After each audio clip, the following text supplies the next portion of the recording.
Karena ilmu itu ada ilmu wawasan, ada ilmu kehidupan.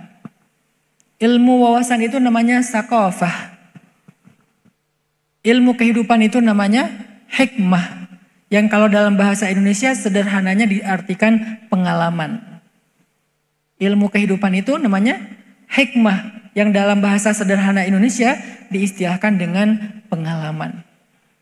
Orang yang paling banyak pengalamannya walaupun gak sekolah adalah orang yang berilmu. Sebagaimana orang yang paling banyak wawasannya dengan sekolah adalah orang yang berilmu. Jadi orang yang berilmu itu bukan cuma orang yang mutsaqaf. Bukan cuma orang yang punya wawasan, baca banyak buku. Atau mungkin punya banyak referensi, gelarnya tinggi. Tapi juga ada yang namanya orang yang berilmu dengan ilmu hikmah diberikan oleh Allah lewat pengalaman-pengalaman hidup. Atau dalam istilah yang lain, ada ilmu yang namanya ilmu al-muktasab. Ada lagi ilmu namanya al-mauhub. Al-muktasab istilah lainnya al-kasabi. Al-mauhub istilah lainnya al-wahabi. Tapi ini beda dengan aliran ya. Al-muktasab, al-kasabi, al-mauhub, al-wahabi, al-thaqafah, al-hikmah. Ini dua pembagian ilmu. Al-muktasab atau al-kasabi, ilmu yang dipelajari. Kita baca, baik ilmu agama ataupun ilmu umum kita baca, kita sekolah, itu namanya ilmu al-muktasab atau al-kasabi.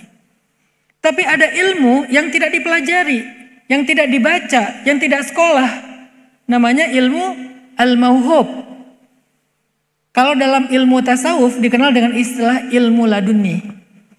Dalam tasawuf itu sering diistilahkan dengan istilah ilmu laduni. Dari mana istilah ilmu laduni? Bukan carene, bukan katanya, bukan cenah, bukan qila wa qal. Kalau dalam bahasa Arab qila wa qal, bukan. Cari sopo. Kok ada yang namanya ilmu laduni? Gak bahaya tah istilah ilmu laduni. Itu adalah istilah Al-Quran. Ilmu laduni itu istilah Al-Quran. Dari mana Ustadz? Ya di Al-Kahfi. Wa 'allamnahu min ladunna ilma. Dan kami ajarkan kepada laki-laki itu. Siapa laki-laki yang dimaksud? Nabiullah Khadar, yang di Indonesia diistilahkan Khidir.